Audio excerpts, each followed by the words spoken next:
Ramoji film city के लोहे के दरवाजे बहुत बड़े थे। आदित्य और सिया गाड़ी में अंदर गए। उनके सीने में उत्साह उमड़ रहा था। ये सपनों का शहर था, एक ऐसी जगह जहां कहानियां जिंदा हो जाती थी। ये तो बहुत बड़ा है। सिया ने हैरानी से कहा। उसकी आंखें खुली की खुली रह गईं। सोचो सिया, हर कोने में एक कहानी छुपी है।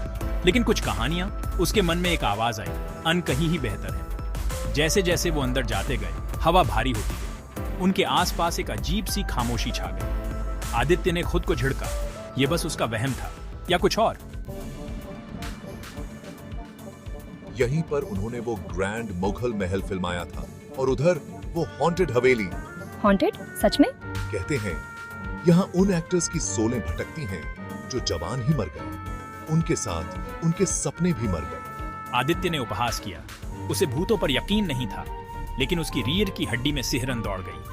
यहाँ हवा ज्यादा ठंडी लग रही थी, सन्नाटा और डीपर। रात हो गई और फिल्म सिटी एक भयानक अंधेरे में डूब गई। आदित्य और सिया अपने होटल के कमरे की खिड़की के पास बैठे थे। नीचे शहर की बत्तियां टिमटिमा रही थीं। देखा तुमने? जब हम भूतों के बारे में हंसे थे तो राजू हमें कैसे देख रहा था? वो शायद हमें बस डराना चाहता था। आदित्य ने तर्क दिया, हालांकि उसे अपने अंदर बैठी बेचैनी दूर नहीं हो रही थी। अचानक हवा के एक झोंके से खिड़की हिल गई। बत्तियां ट्विंकलिंग गईं और चली गईं और वो अंधेरे में डूब गए।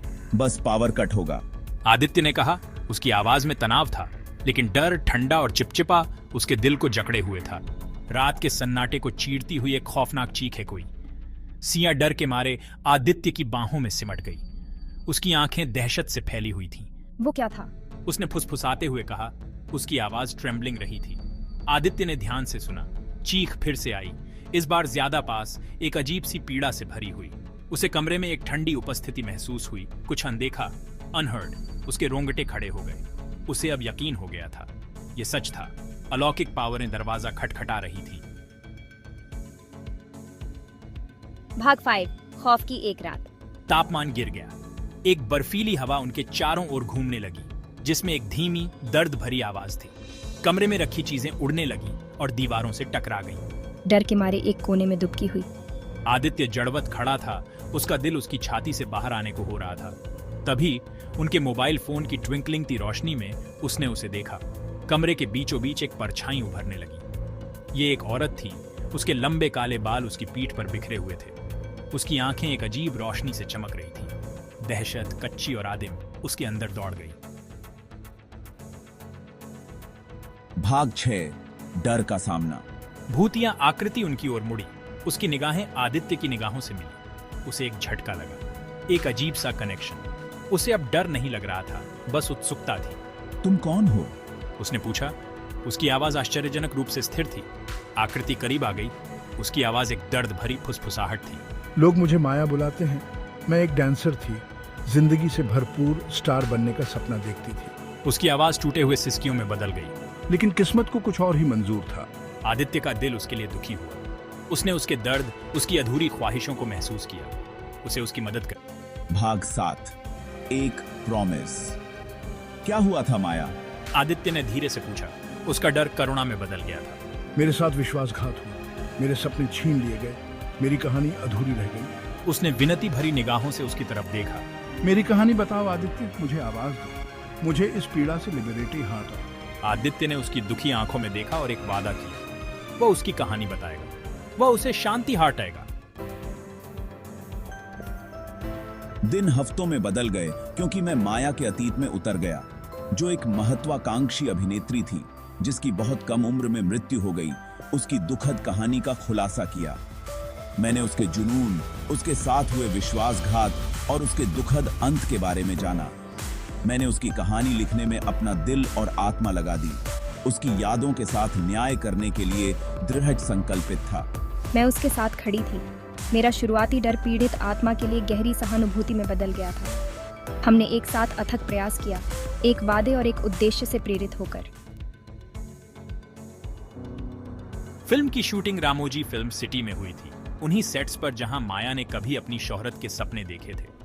ऊर्जा स्पष्ट थी, घबराहट भरी प्रत्याशा और शांति की एक अजीब सी अनुभूति का मिश्रण। शूटिंग के आखिरी दिन जैसे ही आखिरी सीन फिल्माया गया, सेट पर सन्नाटा छा गया। ये चरम सीमा थी, माया की लिबरेटी का क्षण। जैसे ही मैंने कट चिल्लाया, सेठ पर राहत की सांस दौड़ गई। लेकिन तालियों की गड़गड़ाहट के बीच मुझे एक उपस्थिति, एक हल्कापन महसूस हुआ। मुझे पता था कि माया आखिरकार मुक्त हो गई है। फिल्म मायाज डांस एक बड़ी हिट थी। दर्शक युवा अभिनेत्री की दुखद कहानी और न्याय के लिए उसकी लड़ाई से मंत्रमुग्ध हो गए थे।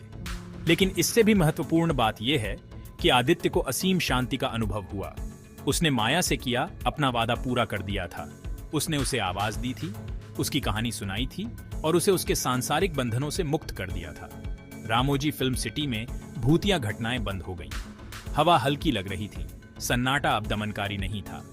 माया चली गई थी, लेकिन उसकी यादें जीवित रहीं, डर की फुसफुसाहट में नहीं, बल्कि तालियों की गूंज में। वर्षों बाद रामोजी फिल्म सिटी एक ऐसी जगह बनी रही जहां सपनों को बुना जाता था। लेकिन माया, नाचती हुई आत्मा की कहानी एक किंवदंती बन गई। यह एक अनुस्मारक था कि ग्लैमर और प्रसिद्धि की दुनिया में भी कुछ कहानियां अनकही रह जाती हैं, कुछ वॉइसें अनसुनी रह जाती हैं। और कभी-कभी हवा में उन विस्परों को सुनने, अतीत की परछाइयों को देखने और भूली हुई ख्वाहिशों के भूतों को आवाज देने के लिए साहस की जरूरत होती है। आदित्य और सिया ने आगे चलकर और भी कई फिल्में बनाई, लेकिन किसी ने भी उनके हार्टों को उस तरह नहीं छुआ जैसे मायाज डांस ने छुआ था। ये उनके साहस, उनकी करुणा और कहानियों की ताकत में उनके विश्वास का प्रमाण था, जो ठीक करने, छुड़ाने और मुक्त करने की शक्ति रखती हैं।